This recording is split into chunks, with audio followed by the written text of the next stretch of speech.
ધોરણ 12માં અંગ્રેજીમાં એપ્લિકેશન આવે છે અને આપણે કોઈ જગ્યાએ એપ્લાય કરવું હોય, શિક્ષકમાં, ક્લર્કમાં કોઈ જગ્યાએ એપ્લાય કરવું હોય અને ત્યારે અંગ્રેજીમાં અરજી કેવી રીતે લખાય એ આપણે આજે શીખીએ. તો એપ્લિકેશન, માની લો કે ઇંગ્લિશ ટીચરની વેકેન્સી પડી છે, જાહેરાત પડી છે અને આપણે ફોર્મ ભરવાનું છે. પ્રાઇવેટ સ્કૂલોની તમે છાપામાં જોતા હો કે જાહેરાતો ઘણી બધી સ્કૂલોની આવતી હોય કે અંગ્રેજી ટીચરની જરૂર છે, 11-12ના ટીચરની જરૂર હોય કે પછી 6 થી 10ના ટીચરની જરૂર હોય. જેમ કે નવોદય વિદ્યાલય હોય, કેન્દ્રીય વિદ્યાલય હોય, DMRS હોય, આ બધામાં CTET જેવી એક્ઝામ આવતી હોય, એને જે TGTની જાહેરાત કહેવાય અને પેલી PGTની જાહેરાત કહેવાય. 11-12 એટલે PGTની જાહેરાત કહેવાય. તો TGTની જાહેરાત માટે CTET પાસ હોવું જરૂરી છે. હવે આપણે એપ્લિકેશન કઈ રીતે લખવાની એ અહીંયા ઉદાહરણ છે. એક જાહેરાત પડી છે નવોદય વિદ્યાલયની, આપણે એમાં જાહેરાત કરવાની છે ટીચર તરીકે. તો એમાં જોઈએ application for the English teacher recruitment.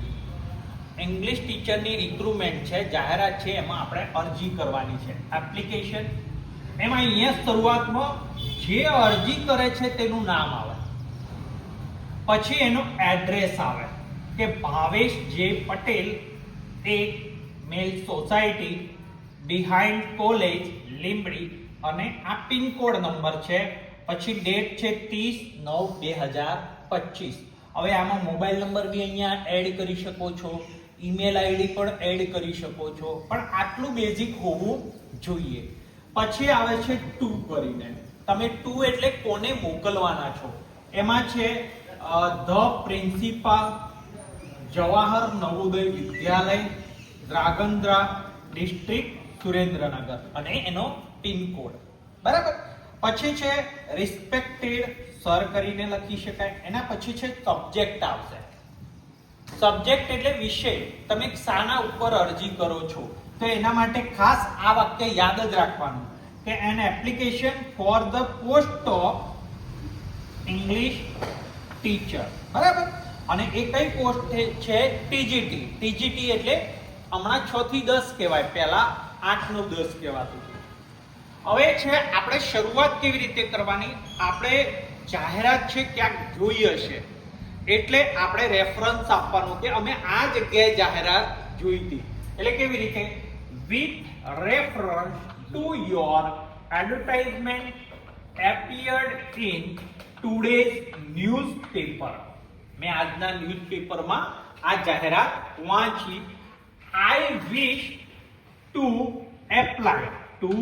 apply for the said post. The detail about me are as under. હવે મેં જે જાહેરાત જોઈ છે એ જાહેરાત મુજબ મારી બધી ડિટેલ નીચે પ્રમાણે છે.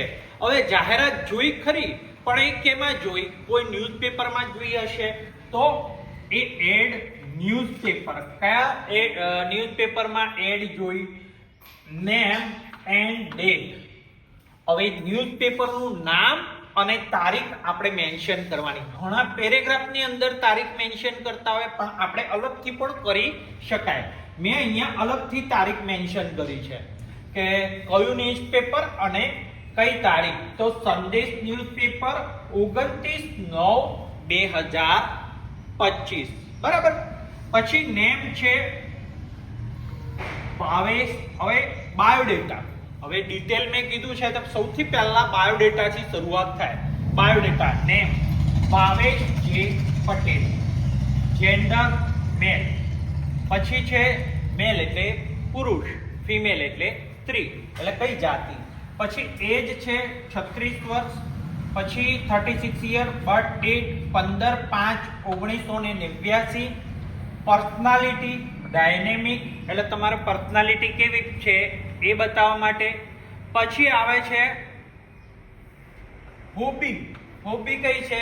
રીડિંગ છે, રાઇટિંગ છે, ટ્રાવેલિંગ છે, આ બધી હોબી કહેવાય. પછી છે રિજિયોન, એટલે કયા પ્રદેશમાંથી આવો છો. અમુક લોકો ગુજરાતના હોય તો ગુજરાત, પછી અમુક રાજસ્થાનના હોય તો રાજસ્થાન લખશે. પછી આવશે રિલિજિયન્સ, કઈ જાતિમાં છે? હિન્દુ. અને કાસ્ટ કઈ કહેવાય? એ કાસ્ટ છે રિલિજિયન્સ એટલે ધર્મ. ધર્મ કયો છે? હિન્દુ. કાસ્ટ કઈ છે? પટેલ. એ કાસ્ટ એટલે જાતિ કહેવાય. પછી છે લેંગ્વેજ નોન. કઈ ભાષા જાણે છે? ગુજરાતી, ઇંગ્લિશ. પછી એ વિશેષ તમારે ઉમેરવું હોય સંસ્કૃત, હિન્દી, એ પણ ઉમેરી શકાય. મધર ટંગ માતૃભાષા કઈ છે? ગુજરાતી. અને નેશનલી એટલે ક્યાંના રહેવાસી છો, કયા દેશના છો, તમારું નાગરિકત્વ ક્યાંનું છે? તો નેશનલી ઇન્ડિયન. આ બાયોડેટા આવે. બાયોડેટામાં પર્સનલ બાબતો આવે બધી. પછી આવે છે એજ્યુકેશનલ ક્વોલિફિકેશન. તમે આ જે જાહેરાત છે એ ઉપર જે ભરવા માંગો છો, હવે એના અનુસાર તમારું ક્વોલિફિકેશન શું છે? તો એ સૌથી પહેલા એસએસસી થી શરૂઆત કરવાની. અમુક લોકો શરૂઆત BA MA કરે, પણ આપણે શરૂઆત એસએસસી થી કરવાની. કેમ કે 10મા ધોરણથી આપણે બધી જ માહિતી આપેલી હોય તો એમને માત્ર ને માત્ર આપણા ઉપર કોલ જ કરવો પડે એવી પરિસ્થિતિ ઊભી કરવાની. એ કન્ફ્યુઝ ના થવા જોઈએ આપણી એપ્લિકેશનમાં. એમને ડિટેલ ઓછી મળવી જોઈએ નહીં. હવે એજ્યુકેશન ક્વોલિફિકેશનમાં એસએસસી 10મું ધોરણ એટલે એમાં વિષયો કયા આવે? 10માના રિલેટેડ સબ્જેક્ટ આવે બધા. પછી ક્લાસ, પર્સન્ટેજ. હવે ક્લાસ પહેલા ક્લાસ લખી દેવાનો, પર્સન્ટેજ અથવા એક કોલમ ઉમેરી લેવાનું કે પર્સન્ટેજ પછી ક્લાસ.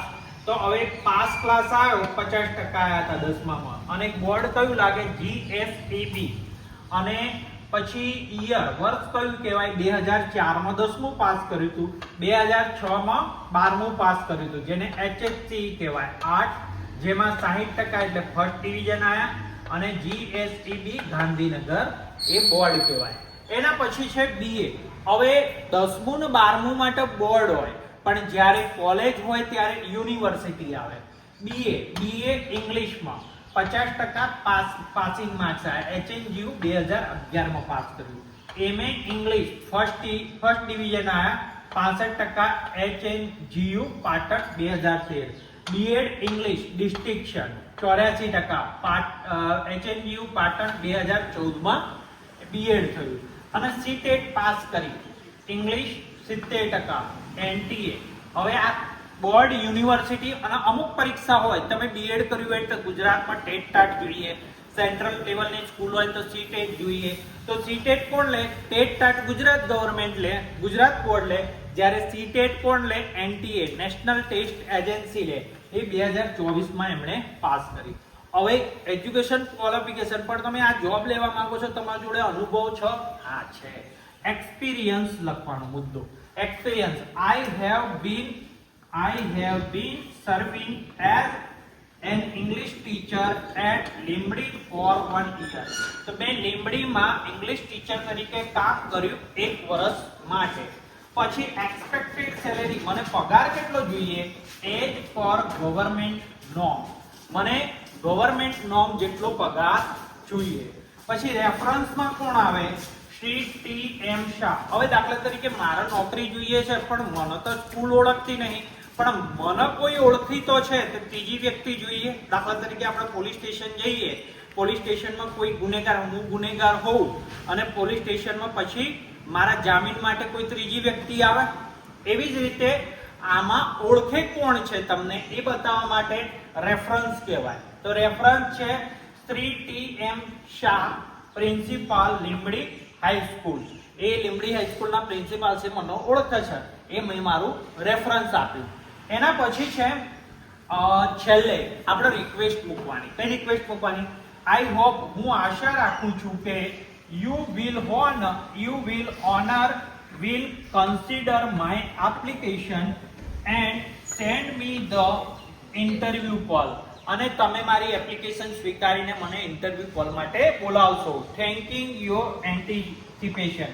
તમારા માટે ખૂબ ખૂબ આભાર. એ રીતના આપણે છેલ્લે લખી શકાય.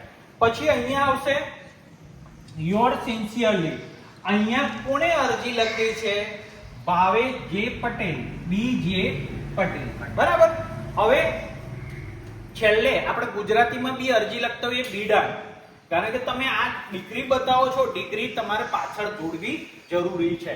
જેને એન્ક્લોઝર કહેવાય. એન્ક્લોઝર એટલે બિડાણ. તમે કઈ કઈ વસ્તુ પાછળ ડોક્યુમેન્ટ જોડશો તો true copies of the following certificate. હું નીચે પ્રમાણે સર્ટિફિકેટની ઝેરોક્સો હું મૂકું છું. જેમ કે પહેલું છે લિવિંગ સર્ટિફિકેટ, જેને બર્થ સર્ટિફિકેટ, જેને એલસી કહેવાય, સ્કૂલ લિવિંગ સર્ટિફિકેટ. એના પછી છે એસએસસી ની માર્કશીટ અને સર્ટિફિકેટ, પછી એચએસસી ની માર્કશીટ અને સર્ટિફિકેટ, પછી બીએ ની માર્કશીટ અને certificate. BA bachelor of arts કહેવાય, 3 વર્ષની જે કોલેજ હમણાં થતી હોય છે. પછી આવે છે એમએ માર્કશીટ અને સર્ટિફિકેટ, જે માસ્ટર ડિગ્રી કહેવાય, જે ઇંગ્લિશ ઉપર કરેલું છે. પછી બીએડ માર્કશીટ એન્ડ સર્ટિફિકેટ, અને પછી આવે છે સીટેટ ની માર્કશીટ, અને પછી આવે છે એક્સપિરિયન્સ સર્ટિફિકેટ. મેં નોકરી જે જ્યાં કરી છે એનું અનુભવ પ્રમાણપત્ર જોડવાનું છે. આ રીતના એપ્લિકેશન કમ્પ્લીટ થાય ત્યારે તમે પૂરા માર્કના હકદાર કહેવાઓ. તો આ રીતના અંગ્રેજીમાં એપ્લિકેશન લખી શકાય. તો આનો ઉપયોગ કરીને તમને સારું એવું માર્ગદર્શન મળશે. Thank you.